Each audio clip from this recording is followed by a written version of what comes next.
দেখছো কত সুন্দর ভিউ, জমি জামা, এটা সবই হলো আল্লাহর নিয়ামত। হ্যাঁ হুজুর, আল্লাহ আমাদেরকে সবকিছু দিয়েছে যাতে আমরা করে কিনে খেতে পারি। কিন্তু অনেকেই আছে নামাজ কালাম কিছু করে না, ভালো পথে চলে না, ভালো কিছু বলে আমাদেরকেই বলে দোষারোপ করে। আচ্ছা হোক, তাও আমরা কিছু ইসলামের দাওয়াত দেওয়া ছাড়বো না। আজান দিচ্ছে মনে হয়, চলো নামাজটা করে আসি। চলেন।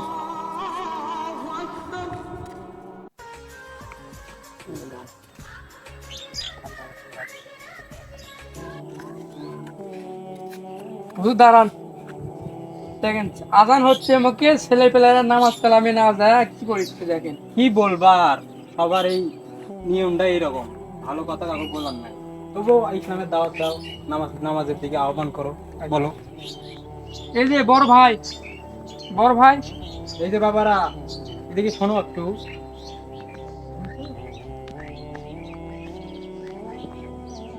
বলেন কি আছে? হুজুর আজকালকে ছেলে পেলেরা হুজুরদেরকে সম্মান দেওয়া শিখবে। একটু উঠো না বাবা, তোমাদের সাথে একটু কথা বলবো। আরে বলেন, একটু উঠো, তোমাদের সাথে একটু কথা আছে। বলেন হুজুর। এই যে আজান দিল, তোমরা এখানে ফোন চাপতেছো, চলো আমরা নামাজ পড়ে আসি। আমার একটু কাজ আছে, আপনি যান, আমি পরে নামাজ পড়বো। চলো না, আগে নামাজ তারপর কাজ। আরে আমার আগে কাজ করে কি নামাজটা পরে বলে, আপনি যান তো। ঠিক আছে হুজুর, চলেন, এরা নামাজ পড়বে। হ্যাঁ, আমরা না এটি গেম খেলেছি, হুজুর এসে করছে নামাজ পড়ে জানি না আসলি, আমাকে নামাজ আমরা পরে পড়বই নি। হুজুর এসে অনুভূতি করছে, অনুভূতি করে কান না রাগ ধরে। হুজুর এখনকার ছেলে পেলেরা কি পরিমাণ বেয়াদব হয়ে গেছে দেখছেন।